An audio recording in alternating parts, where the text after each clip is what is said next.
Hi, this is James Sholcomb, host of Webcomics Reviews and Interviews. Today we're with the creator of Stuffed. So sit back, relax, and let the Geek Fest begin.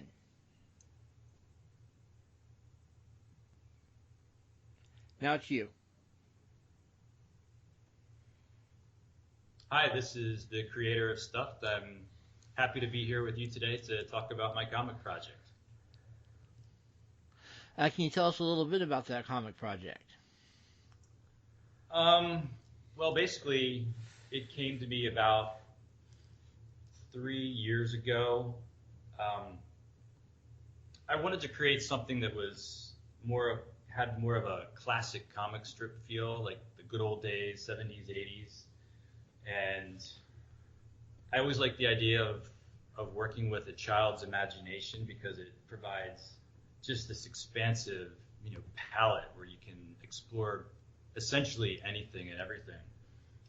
And the genesis of it was one day in my kitchen, I had this image of this little girl, and this little girl is actually based on a real person. I had an image of her opening up a present and being so excited by what's inside that she just grabs it and hugs it as hard as it can. And then I just had this moment in my mind where the stuffed animal looks over and says, "I can't breathe," because that's how little kids when they get something they really love, they just grab it and they squeeze it kind of with all the energy that they have. And it really all started from there. Basically, it's about a collection of plush toys and their observations about the real world around them. It's a little different than most comic strips in that they don't really have the ability to directly interact with the environment. So they're kind of like, the embedded observers kind of looking around and seeing the world, and in particular the world of this young girl. And that's the premise in a nutshell. Okay, and currently it looks like I was only able to do a brief research. It looks like you've got like about 5 or 6 characters. There's the girl, the main character, and then there are basically 8 plush toys. Not all of them have been introduced yet, but there are 8 who will kind of be the primary, supporting cast of this collection. What are the particular reasons for any one of those particular animals, like the unicorn, the dragon, and the manicore, as well as Yeti? I'm sorry, I didn't catch that question. What are the basics behind the individual characters? I mean, why were those particular toys chosen? Oh, so at one point, they weren't always, as they are now, but at one point I decided it would be kind of interesting if she only collected mythical creatures. That would be a little different rather than, having her have a puppy dog or a cat or what have you. And so I just started thinking about, well, what types of mythical creatures would be interesting for her to have in her collection. And then, dragon came to mind right away, of course, and unicorn for a little girl. And then from there, I just kind of explored and looked at what other types of creatures would be interesting. And I came upon manicore and griffin, and then the most obscure one is this shark god named Kamoho. But basically, it was just a matter of exploring and finding the creatures that I thought would fit well into her collection. And then in terms of developing their personalities, I wanted to have kind of a diverse group that would, play well off of each other and offer lots of opportunities for humor and whimsy and interesting discussions. Really, the choice, my personal favorite is going to be the manicore, just because a lot of people don't usually go with that one as a stuffed animal. Yeah, I thought that was pretty interesting because, like you said, it's not really out there a lot, and I thought it would be a unique addition to the comic strip world. You tend to do a little bit of real life as well as in the bedroom type of stuff. In the bedroom type of stuff? Stuff that's I guess would be in her fantasy world. Oh, yeah. Yeah, I really didn't want to be limited in terms of the type of humor that I did. I want to have a nice mixture of different kinds of humor and different kinds of jokes, and just kind of touch on everything in her little world. Basically, but I wanted to keep it from her perspective. So it's all from the perspective of this little girl kind of looking out, which is one of the reasons that you don't see her parents at all. I kind of wanted to keep it down in her little world.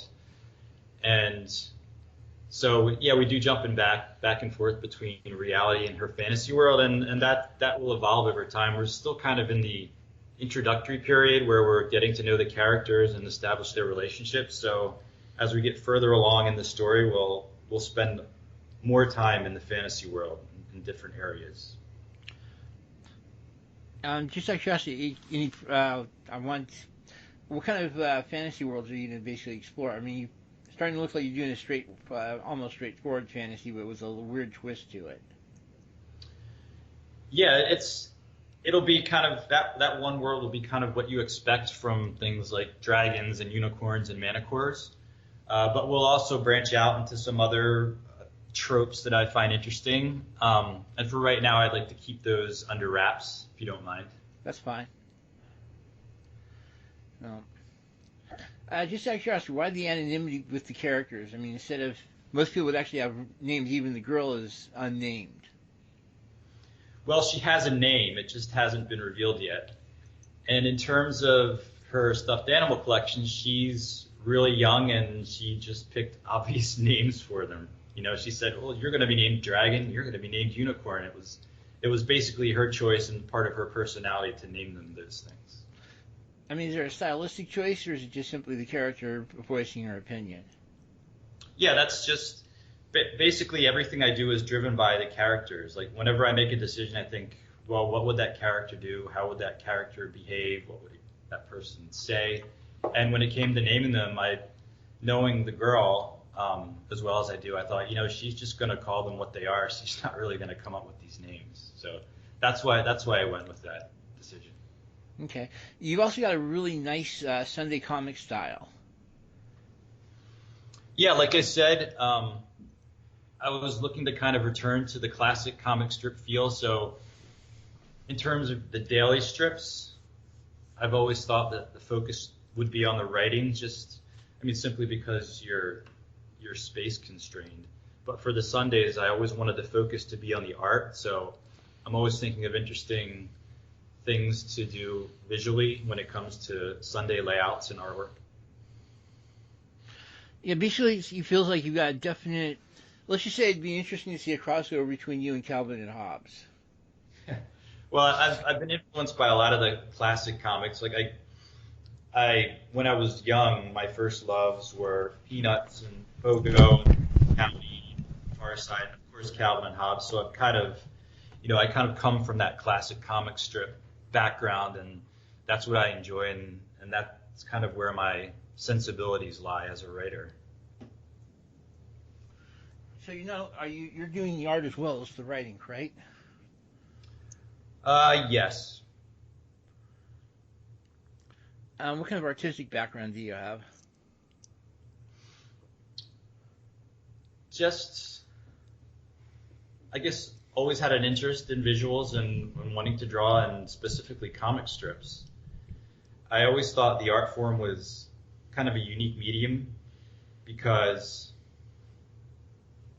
well, if you consider sequential art versus comic strip art, it's kind of, if you consider sequential art to be poetry, then comic strip art is kind of like a haiku, because you have to be so concise and so efficient and economical with everything you're doing, and it provides this unique challenge to how you lay things out and how you draw things. So as in terms of a way to express myself artistically, that's why I was always drawn to comic strips in general. So I grew up being interested in drawing, and specifically drawing comic strips. Okay.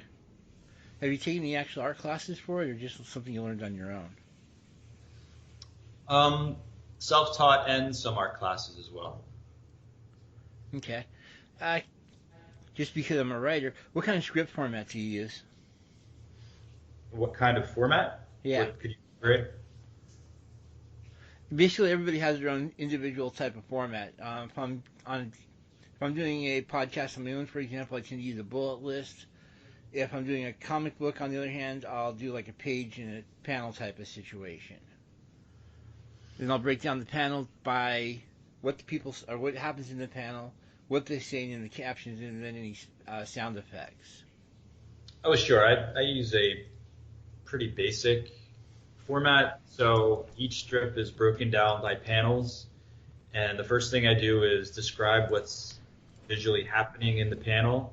And then I write the dialogue after that, along with sound effects, action effects, and anything else that needs to be drawn in terms of the writing. Okay. And do you do any kind of different format when you're doing the big splash pages, or do you just simply just do a splash page? Well, with comic strips, splash pages really aren't an issue. So it's mainly just what's happening in the panel. Yeah, I'm just really curious because, like I said, everybody has their own type of format they use, and I was curious how yours, as a person who basically is just doing it by yourself, would change from somebody who's doing it for, as part of something else like a company or something like that.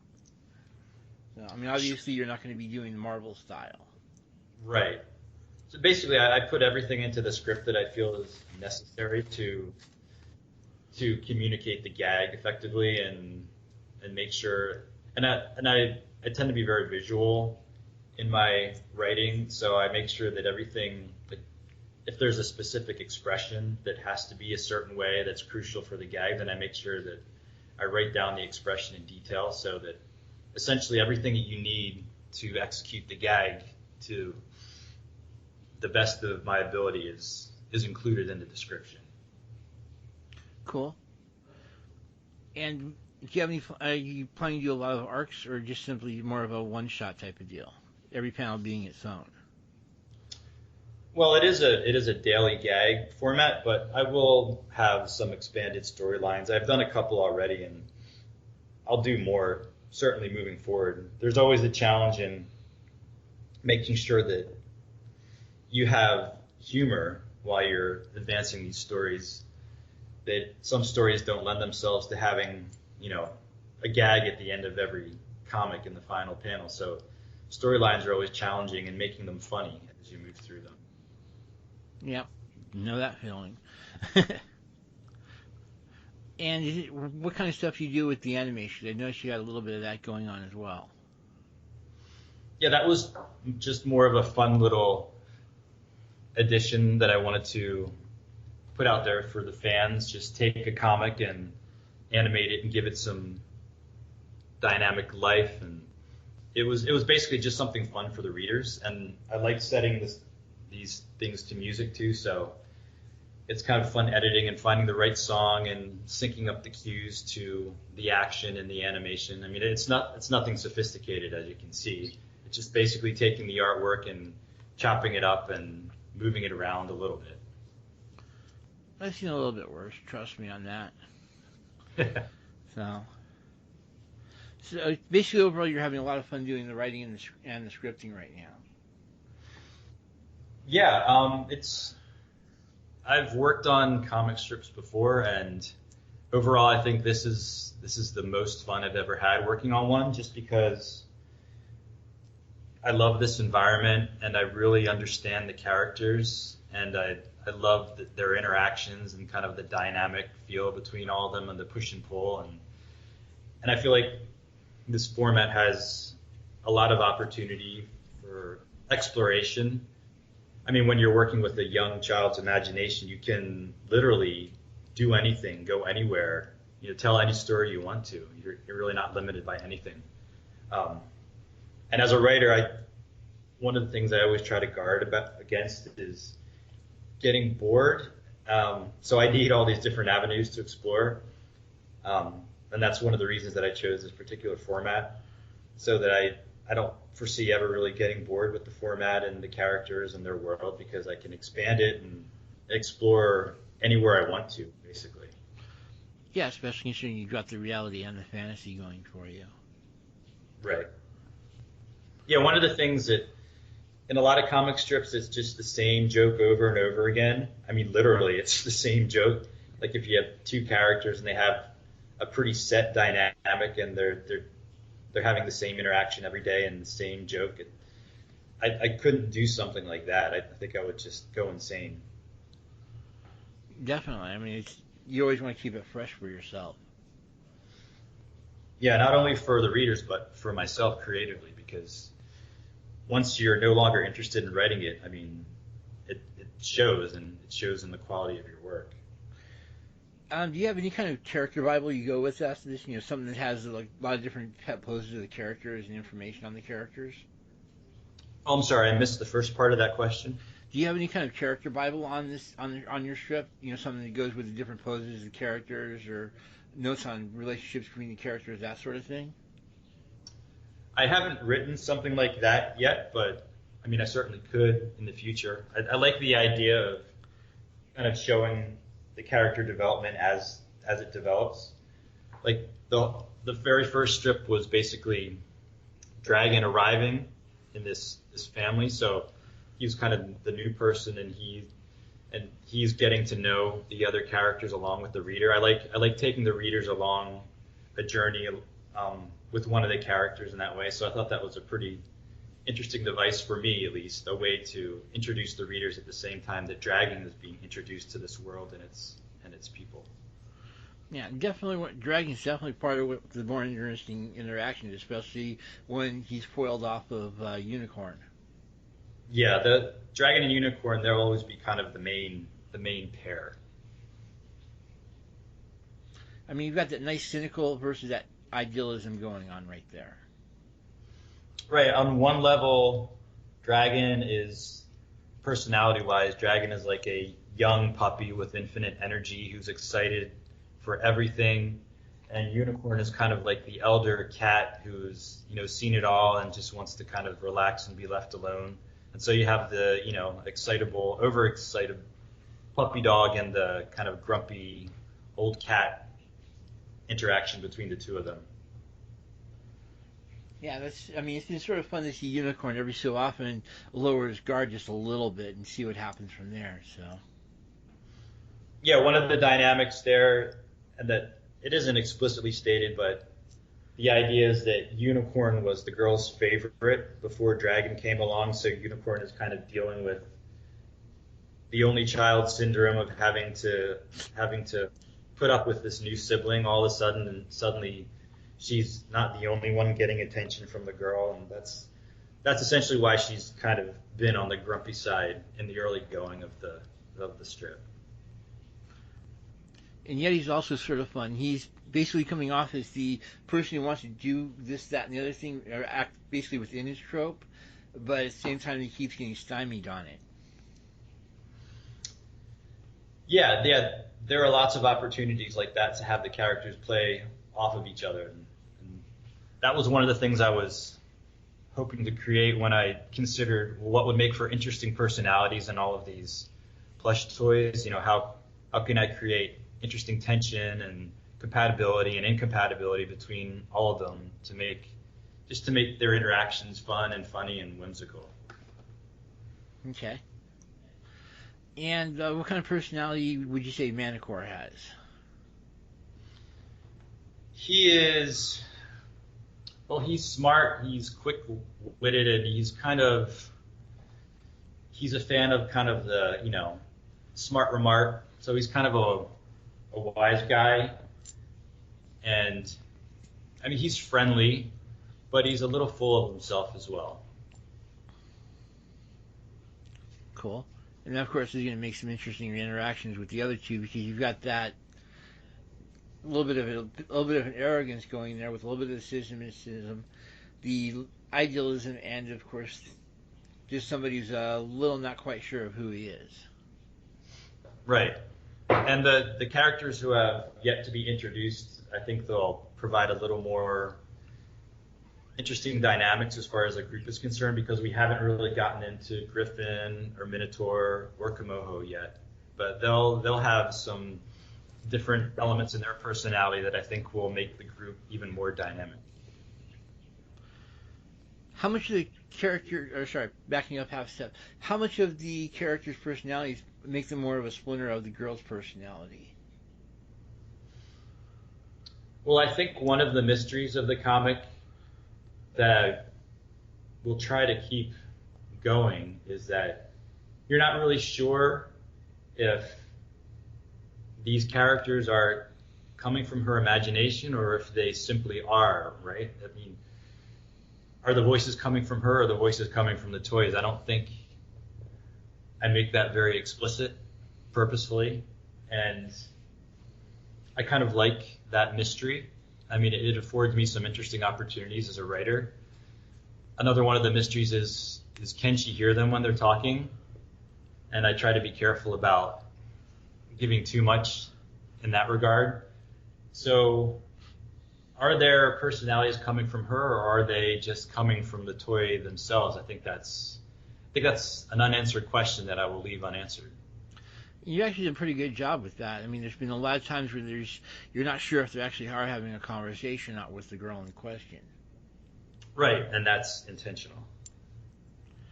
Which has been sort of fun to have Dragon and Unicorn, for example, carrying on a conversation, and she's obviously clueless to it. Right, but is she clueless? Can she hear it, or can she not hear it? I like leaving that ambiguous. It's definitely going to be interesting to see what happens when they start getting a little bit more closer confined. Closer confined how? One of the strips I noticed was the when they were going into space. Oh, the one where she was watching sci-fi movies with her grandfather. That one. Yeah. That led into a situation with her wearing the astronaut's helmet and that sort of thing.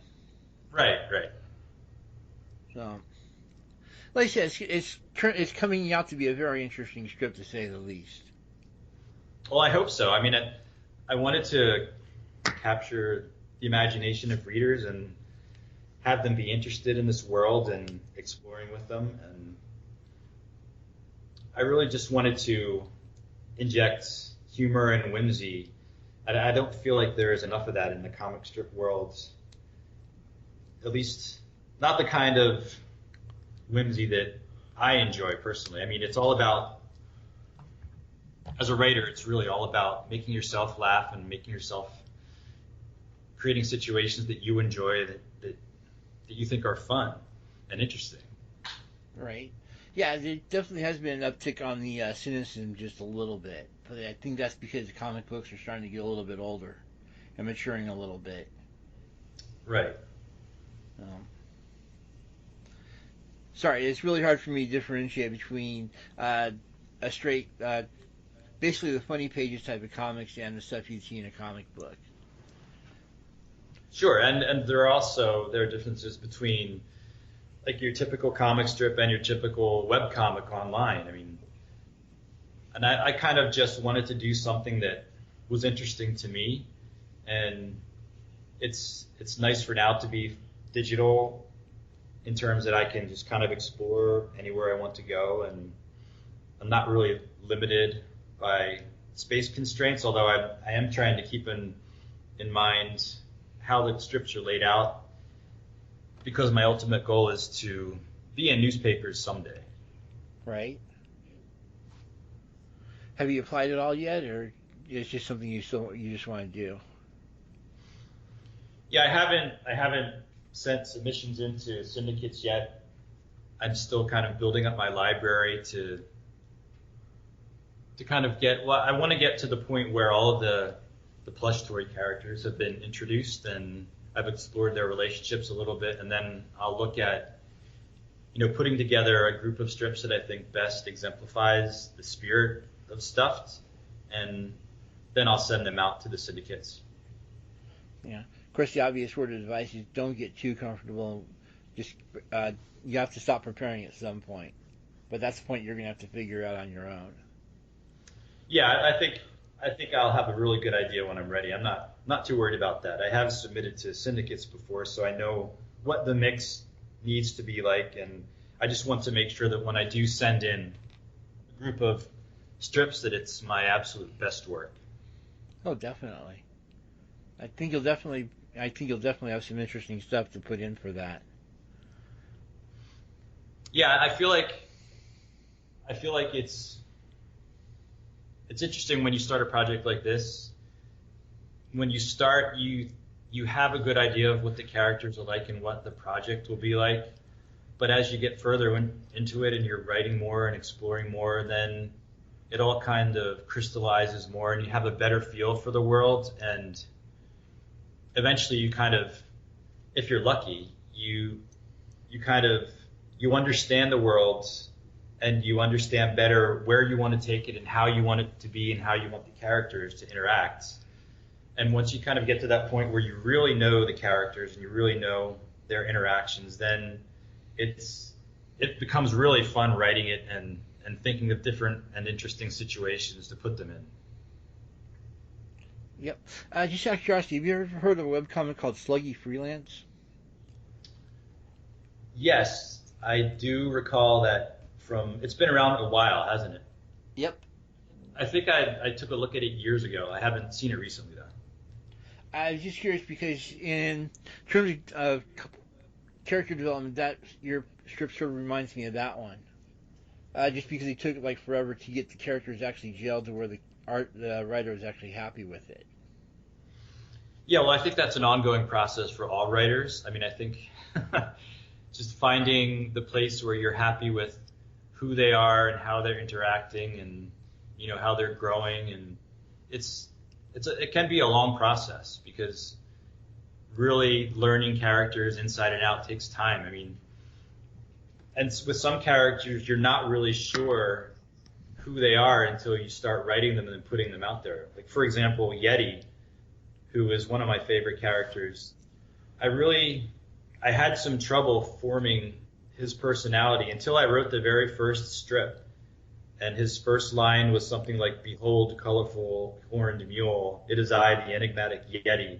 And as soon as I wrote that first line, it was like his whole personality it was just there. All of a sudden, I'm like, oh, okay, there's Yeti. And it just took writing that one line for his personality to just kind of reveal itself. And I'm like, okay, that's who I'm looking for.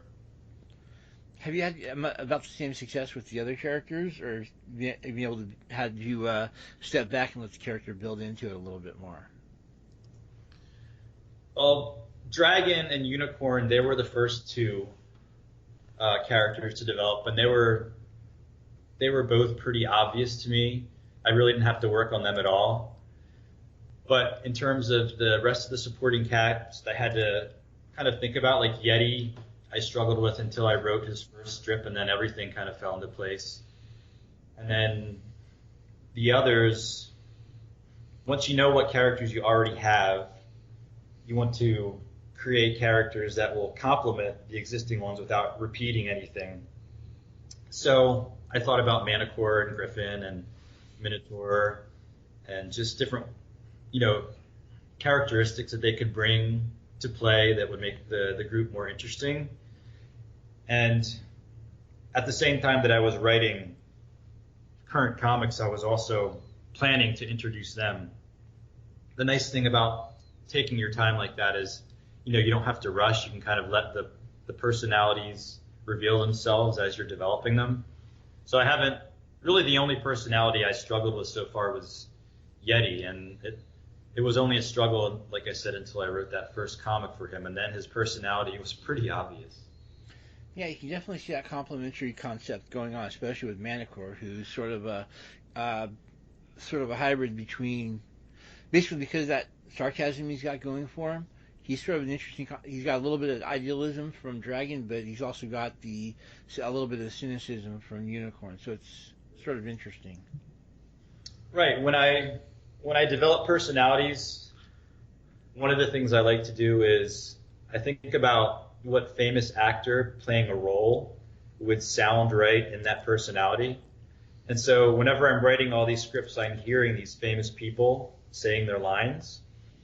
And Manticore for me was always kind of Robert Downey Jr. playing Tony Stark in the Marvel Cinematic Universe.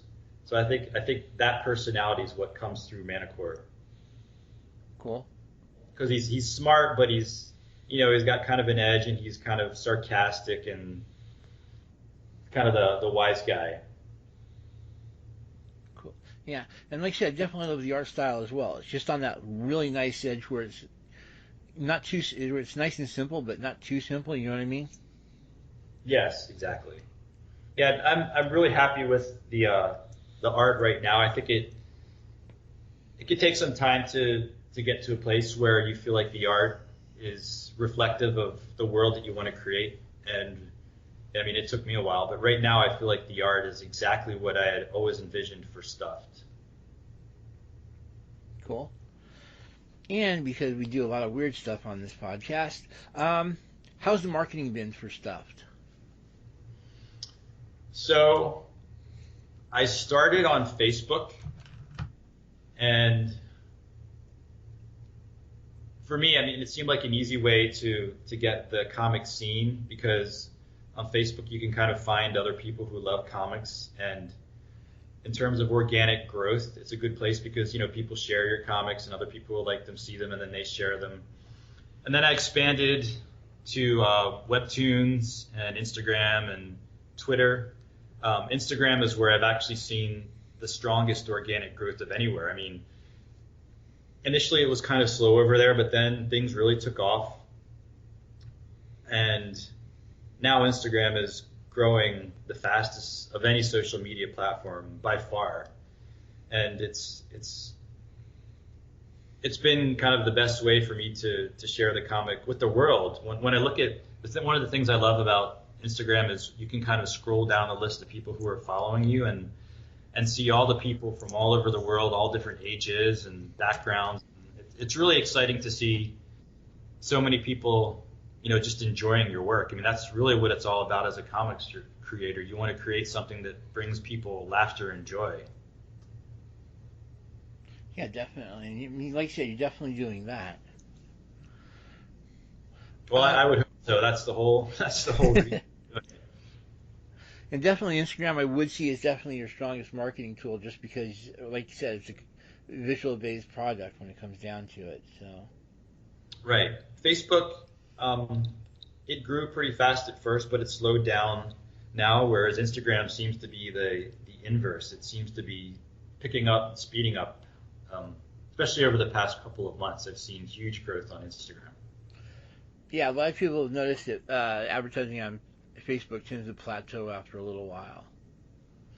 Yes, and I've also noticed on Facebook that it seems over time that it shows your comic less and less to the people who are following your page. Like, you really have to work on getting your comic seen even by the folks who have liked the page and see it in their feed.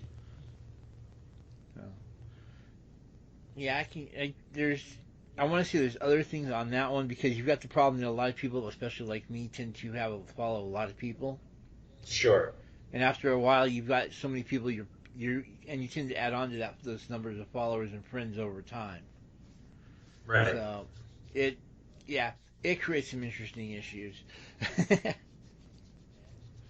But I've noticed, well, of course, there's a setting for following where you can say see first, and so that's a way for them never to miss an update. And I've had a bunch of readers, you know, send me messages and ask, well, how can I make sure I see every comic? And I just say, well, if you set to follow with see first, every time I post a comic, you'll see it up near the top of your feed, and you won't have to worry about it. But I think a lot of people, they just, you know, they like it, and then they see a couple, but then they kind of forget about it because it gets buried in their feed, as you say. Right. Also notice you're doing a lot of interesting merchandise. Yes, well, when I decided on plush toys, it was kind of obvious that, you know, I could create plush toys.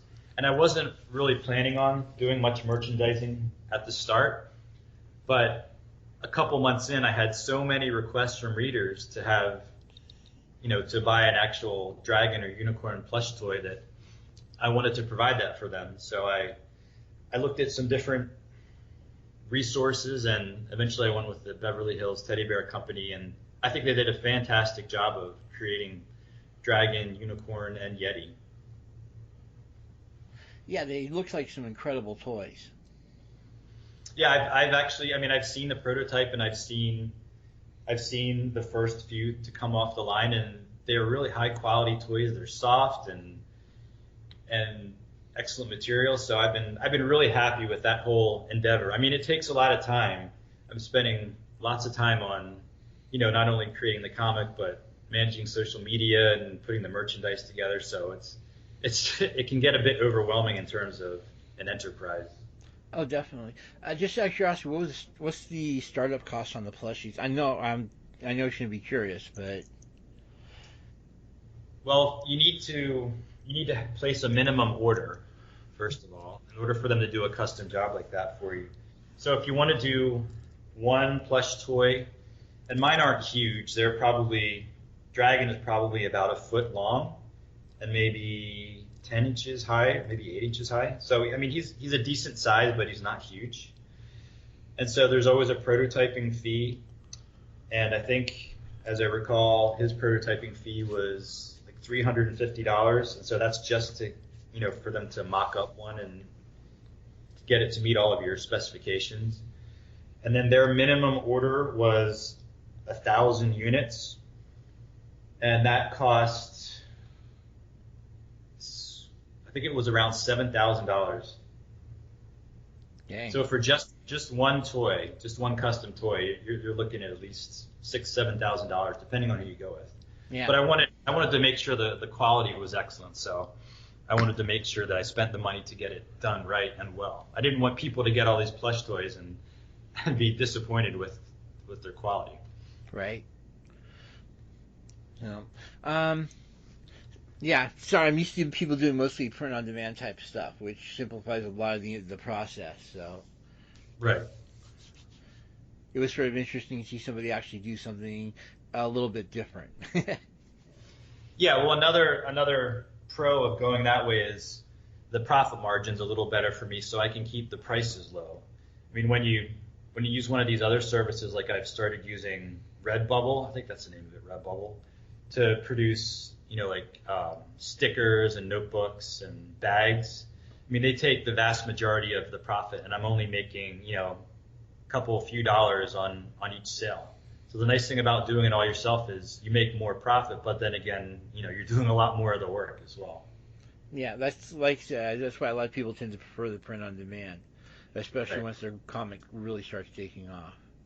Right. So, which brings up the fun question of just how successful has stuff been so far, if you don't mind. Well, I have to say I've been very surprised. I wasn't expecting this kind of response. I mean, you always hope for this kind of response, but it was definitely surprising.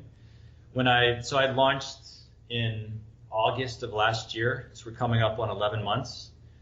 And so we just passed 200,000 followers on social media. So that's Facebook, Webtoons, and Instagram combined. So I've been really shocked by the kind of response it's received, but I mean, it's what I wanted, right? I wanted to put something out there that people could really enjoy and get excited about. It's all about, comic strips for me is all about just having that little moment of magic in your day. When I grew up as a child, just that excitement knowing that I could go and open up a newspaper or online eventually and know that, there was a Bloom County waiting for me, or a Calvin and Hobbes or Zits or whatever. And it was just that kind of that little moment of pure joy in your day where you knew that you were going to enjoy something and laugh and smile. And that's kind of, for me, that's what the magic of comic strips, part of what the magic is for that whole medium, because it's just something you look forward to every day and something you get familiar with the characters and you're kind of invested in them and their world. And I wanted to provide something like that, something magical and whimsical and fun and funny that people could really enjoy and just bring a moment of happiness every day. Cool. All right, and I guess the obligatory, what do you see as the future for Stuffed? And you don't have to be ultra specific on this one, obviously. Sure. Well, when I created it, my goal was to get it seen by as many people as possible. So newspaper syndication remains, a potential goal. But I'm currently having a pretty good amount of success online. So I think that's one of the reasons I'm not in a hurry to submit to a syndicate. I mean, things are going really well on Facebook and Instagram, and and even with selling merchandise, so there is a little bit of money coming in. I mean, I'm still spending more than I'm making, but there is some money coming in. So that's why I'm not in a hurry to get connected with a syndicate, but I would eventually like to. I mean, I designed it to be, interesting to every type of person, at least as much as I could. Basically, it's written for adults who are still children at heart or know a kid who is like her, and people who just still have that connection with kind of the wonder and imagination of childhood. And it really, I feel like it has universal appeal. And when I look at, the readers who follow the comic, I feel like I may have tapped into that. And that's where most of the gratification comes from, knowing that I've produced what I wanted to produce, and it's having the desired effect on lovers of comic strips. I want stuff to be something that comic strip readers are excited to read every day and excited to read the next day, the day after that. So in terms of the future, I'm going to keep doing what I'm doing, and I have a plan in terms of kind of the long-term plot, but in general, it will remain a daily gag comic, but I will develop things further and take things in new directions slowly, though. I mean, I'm enjoying taking my time, so I'm not in a rush to get anywhere in terms of story development. Cool. And I guess now I give you the opportunity to do the obligatory plug. So, Stuffed is, at least in my view, Stuffed is a throwback to the classic comics of the 70s and 80s. It's about childhood wonder and magic, and I try to give it a sense of whimsy and fun and humor, but intelligent humor. I'm not really a fan of lowest common denominator jokes and gags, so I try to make sure there's some intelligence and wit in the humor. But of course, I'm not above doing something totally silly and goofy too. So I wanted to create a world where that you just kind of enjoy watching this girl's world through the eyes of her plush toy collection, and where you can kind of travel along with her as she rides through her imaginary worlds with all of her friends, and just laugh and smile and enjoy the life that they all have together. Cool. And of course, the obligatory URLs. So the main location where you can find me is on the Facebook page, and that's facebook.com Stuffed the Comic, all one word. And then basically on all social media, it's Stuffed the Comic, all one word. So Instagram, Twitter, Facebook.